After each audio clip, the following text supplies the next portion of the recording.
An immigrant is a person who leaves one country to take up permanent residence in another. It seems a straightforward and basic definition, but there are many different types of immigrants and immigrant stories. People can leave a country for many different reasons. It could be because of war, persecution, or famine. Sometimes there are cheerful stories about love and prosperity, but others are dark and dangerous. With so many extraordinary stories, we can sometimes get lost in the overly dramatized past. However, sometimes immigration occurred purely as a choice. That choice was made by Paola Rossoni. Paola Rossoni was born in Florence, Italy on July 7, 1929. Her first journey to America was when she was 3, and her first steps were on an ocean liner.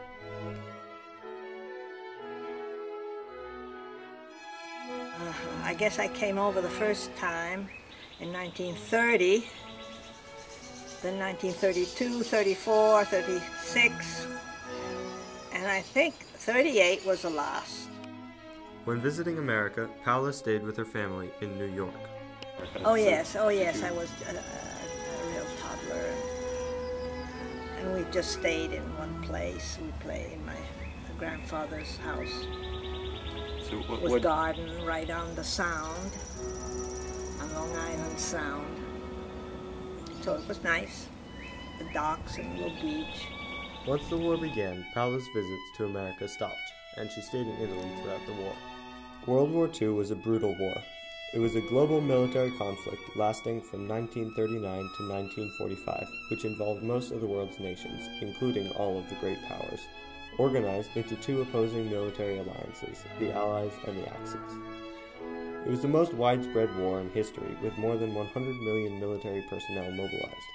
In a state of total war, the major participants placed their entire economic, industrial, and scientific capabilities at the service of the war effort, erasing the distinction between civilian and military resources. At the beginning, I thought that was very exciting to have a war coming your way.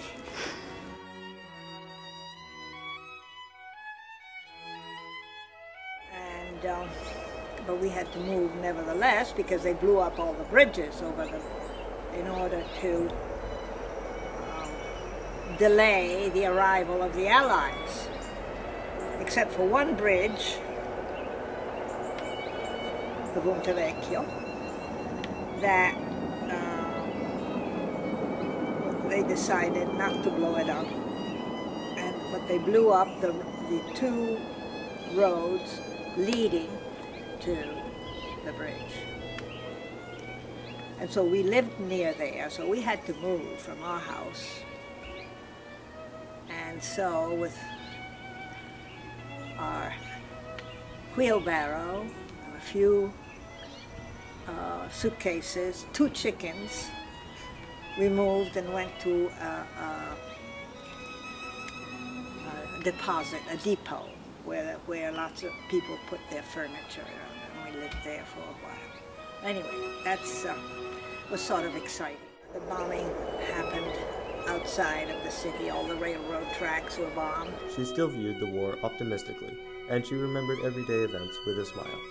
The roofs leaked, and I remember my mother cooking with her feet on 2 bricks and an umbrella. After the war was over, Paola started the next phase of her life in America. This was made possible by the Fulbright Act of 1945. The Fulbright program aims to bring a little more knowledge, a little more reason, and a little more compassion into world affairs, and thereby to increase the chance that nations will learn at last to live in peace and friendship. She completed her education and became a doctor. I came and worked at the Peter Bent Brigham Hospital. Didn't like it particularly. I didn't like the practice of medical practice. I didn't particularly like it. During her time in America, her visa expired, and Paola had to return to Italy while she applied for a new one. I was here 2 years, but then I had to go back to Italy. I went back to Italy because I didn't have a visa. And while I was waiting for a visa to come back here, I went to Africa. When Paola returned to America, she got married to John Peter Rossoni, and she moved to Lincoln, Massachusetts, and they had 4 children. Then I got married. and started having kids.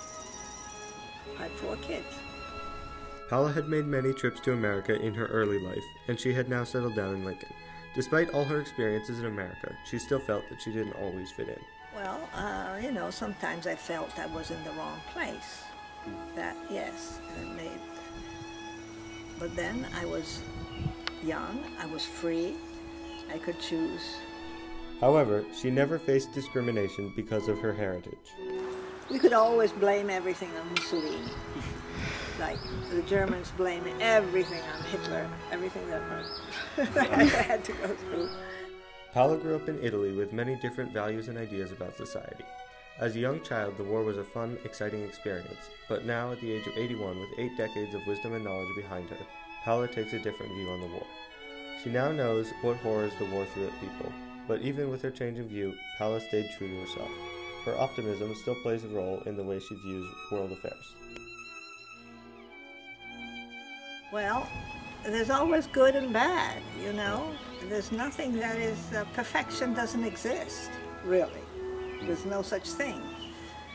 And there's always, with the bad, there's always a silver lining, and with the good, there's always a side that isn't quite so good.